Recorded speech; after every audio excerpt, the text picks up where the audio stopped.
West End is one of Delhi's best, most exclusive gated colonies.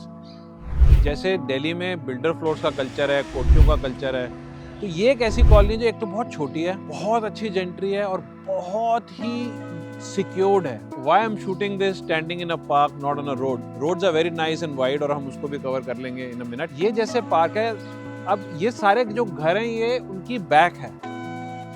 So West End is the only colony where every house has a park at the back. मतलब जितने भी घरों की back है वो park को face करती है. तो जो आपके बेडरूम्स वगैरह बने होते हैं वो एक पार्क को फेस कर रहे होते हैं. तो पीछे कोई देखने वाला नहीं है. जैसे घरों के बीच पे बहुत लंबा गैप आ जाता है, बहुत प्राइवेसी बढ़ जाती है. This is just such a cool feature. I mean you have to stand here to feel it, और you have to stand at the back of a house to feel it.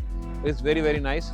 It's a very prestigious, very upmarket place, better than Vasant Vihar, I would say. And this is like in the middle of Vasant Vihar and Shanti Niketan. Airport से 15-20 minute होगा. But ये ऐसी feeling देता है कि ये airport से बहुत पास है compared to Vasant Vihar, क्योंकि कोई bottleneck से आप बच जाते हो. और चाणक्यपुरी से भी ये थोड़ा ज़्यादा पास लगता है. और है in terms of time. Distance में ज़्यादा फर्क नहीं, but time wise वहाँ से थोड़ा सा हो जाता है. तो अब अगर हम इस कॉलोनी की बात करें, यहाँ पे बहुत सारे एक्सपर्ट्स हैं, बहुत सारे इंडस्ट्रियलिस्ट रहते हैं. Very elite people live here, you could say, and it's a very elite address.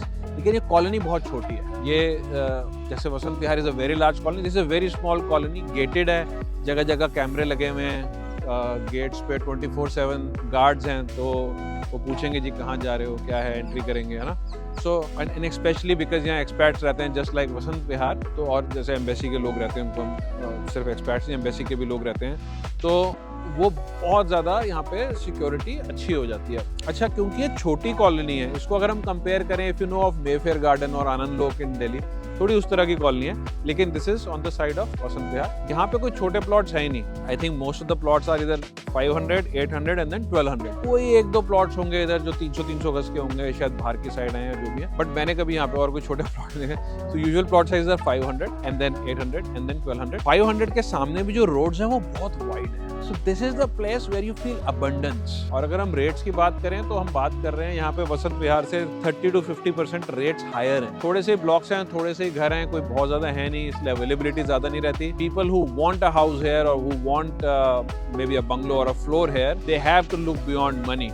It is hard to make sense of prices here because they are so few. और जब जो यहाँ पे मिलता है वो जिस रेट पे मिलता है आपको उस पे करना पड़ेगा. Some very select builders are able to work here who are doing fantastic job. I mean, I recently saw a building from one of these guys. It's just amazing, another level. Now because we have parks at the back of each house here, so greenery वगैरह यहाँ पे बहुत ज़्यादा है और बहुत अच्छी feel आती है. Although अगर आप कॉलोनी में घूमोगे तो आपको इतने नहीं दिखेंगे क्योंकि ये घरों के पीछे हैं. तो you'll have to come to such a place to see it. But just think, अगर हम वो सारे उन घरों को देखें, उन घरों के बैक में कितना अच्छा व्यू है, उनके बेडरूम्स वगैरह से कितना अच्छा व्यू है. आई मीन कितनी ओपननेस है. You are sitting in your back balcony having a coffee and looking into this greenery and there is nobody else looking into you, है ना. यही तो एक लग्जरी है, यही तो एक abundance को ही तो हम कहेंगे ना luxury. As far as the mix is concerned of people living here, it's a very multicultural place. Expats भी हैं, Indians भी हैं, और कोई ऐसा नहीं है कोई particular community ही यहाँ पर हो. It's a mix of everything. And let us just show you around the colony now. I'm sure you're going to love it and compare it to whatever other colonies you have in mind. But there are colonies which are maybe more expensive than this. But if I had a choice, I would choose this colony as my number one priority in Delhi.